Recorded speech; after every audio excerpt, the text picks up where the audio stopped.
Yo, what it is, everybody? Thanks for tuning back into another episode here on the Speedbug channel.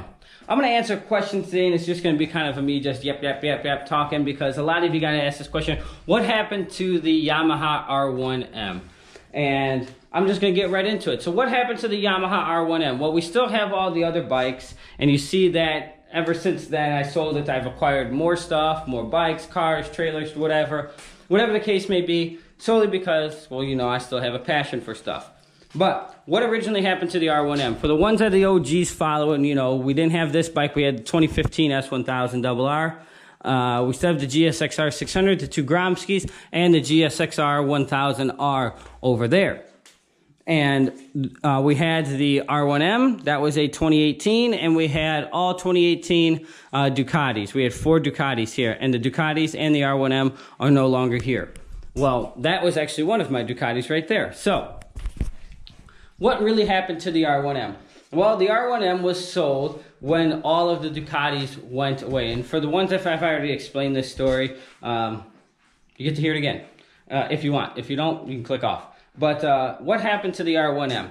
The R1M was sold to cover the negative equity that was in those Ducatis. And I lost my ass on those Ducatis, and that was another reason why I sold them. Now, for the ones that want to jump on me and sit here and say, oh, you're always going to lose this amount of depreciation, this, that, whatever, I'm fine with that. I'm fine with losing a little bit here and there, okay, like my V4, where that bike was just under 30 out the door. And then when I sold it to the dealership. I got $12,700 for that bike, because the dealership is not in the business of making money.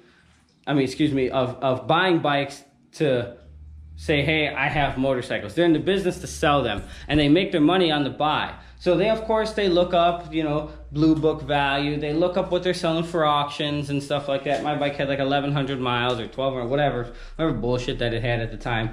No one was really selling them. And the V4S or whatever, it was like, there was like one that sold recently at the time I was selling mine, and it was 500 miles or something like that, and it sold for like $14,000 at the auction. Now keep in mind, 14 grand at the auction, and the sticker price on that bike is like 27 something, 24, whatever it is. Whatever, it's about 30 G's, whatever, out the door after you add in the taxes and stuff like that. For the people that want to sit there and bitch and say MSRP is this and that, whatever, you still have to pay tax, you still have to pay dock fees, dealer fees, this, that, whatever. That's the real price of the bike, okay? The first year, if you finance the bike, it's all interest and fees.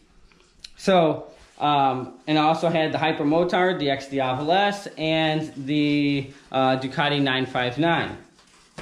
Now, I owned the R1M, owned outright. I had no payments, no liens or anything like that, and I decided to finance the Ducatis solely because I got 0% on them from Ducati Financial. So it was free money that I didn't have to sit there and take, whether it was 10, 20, 30, 40,000 at whatever bike it was at the time, out of my bank account to sit there and say, hey, here you go, and have it into an asset. And I'm very glad that I didn't, because I would have even been more screwed, because the liquid cash is always more of an asset than borrowing against the money for free, which I was borrowing money for free, where it wasn't costing me anything, even at 1%.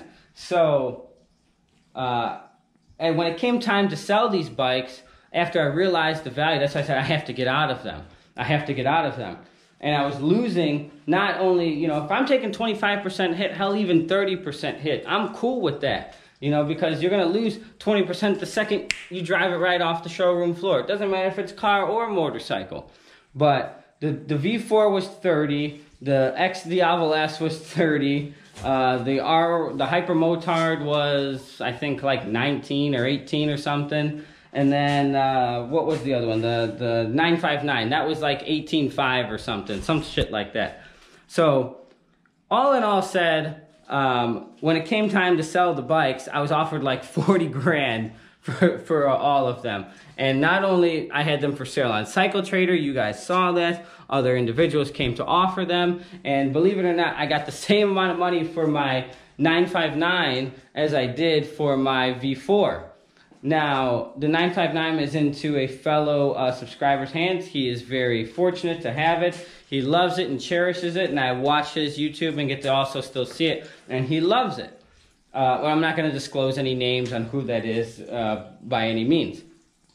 But when I saw the value of these motorcycles, and I saw, yes, other people are selling them for $19,000, that don't mean they're getting it. And they didn't get it. So I had to make a decision. I'm like, look, man, I got like 9 bikes in the garage. And what am I doing with all of this stuff?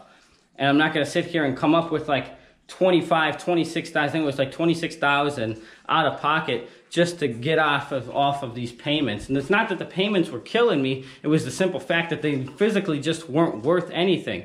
Now, on the other side to that, I was really tired of fixing them, tired of always tinkering with them. And I've mentioned this many times. For the people that you guys want to sit here and say, oh, it's just Ducati love, that's the character of the bike. Fuck that, okay? None of my other bikes break like that, and I don't miss them things one bit whatsoever, okay? That V4, the chain coming off, the clip-ons, the fairings, the bolts breaking, the oil filter caps breaking, no. They need to get their shit together, and I really thought when Volkswagen bought them, it would have been better than what it was. They're better than what they were in the 90s, but they still got a long way to go to catch up to the Japanese stuff.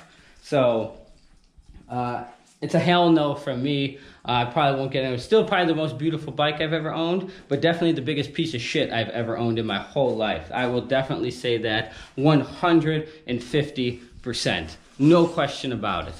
Not just the V4, all of them.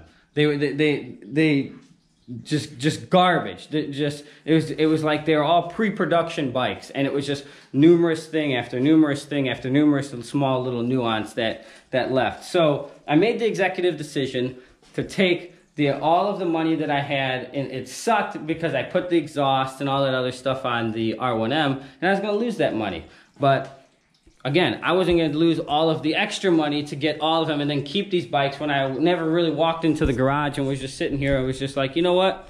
Today's going to be a Panigale day. Today's going to be an Ex Diavo day. No, I was like, today's going to be an Ex Diavo day, but am I going to be able to make it home on that piece of shit? So that's when I was like, it's got to go. It's got to go.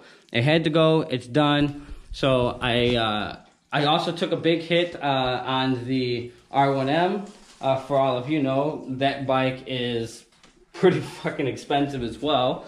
And I think I sold that bike for 17 grand. It was something ridiculous. And I still had to come out of pocket with some money to get rid of it, because it was costing me way more money every single day to keep these things as depreciating assets as much as they were declining than to actually dump them or even try and pay them off.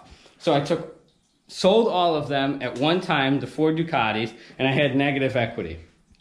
Then I took the R1M that I owned and took that negative equity plus a little bit of cash and paid off the negative and walked away scot-free and clear. Remember, I still had, 3 bikes still in the garage that I could ride. So if that was my only bike or something like that, nah, it really wouldn't have made much sense. But I was in a much better position to get rid of them and cut your losses, because sometimes you got to take a step back to go 2 steps forward. And where I am today is 1,000 times better than I was 6 months ago with all those bikes. And now I have stuff that even costs way more money, between the ZL1, the new Denali, the new engine in the Corvette and stuff like that. Not that I'm not ever looking back into motorcycles, but Ducati, if I'm gonna buy another one, it's probably gonna be an art piece inside my house, because it's gonna be broken anyway and it probably won't work. So it'll probably be able to make it into the house, and that's where it'll live for the rest of its life. So for the ones that were always asking what really happened to the R1M, it wasn't that I didn't like the bike, it wasn't the fact that it was way too racy. I really did like it. It was kind of a bitch that they did have carbon fiber fairings, because you're really worried about always getting like a crack or something inside of them. But the bike was a beast, and you all know who watch me, I'm not a big Yamaha fan, and that bike was pretty badass, so I did like it. But I'll get another one. I know that the new 2020 just came out. It looks even more badass than the one I had.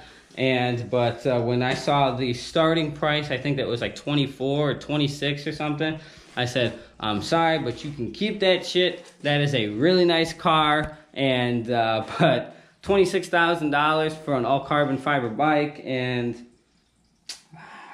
I don't know. I don't think I could do it. So, but who knows? I've done crazier shit in the past, but now you guys know I sold the R1M to cover the negative equity that with the Ducatis, and it was the best financial decision I ever made. And for the ones that want to sit here again and crucify me, oh, you lost this, you made this bad decision, you made this, that, whatever. Okay, that's fine. Maybe y'all next time could pay my bills. But until then, shut the fuck up. So that's going to wrap it up here for today's video. I hope you guys like what you saw. Facebook, Instagram, @TheSpeedBug. Same name, here's YouTube. Peace.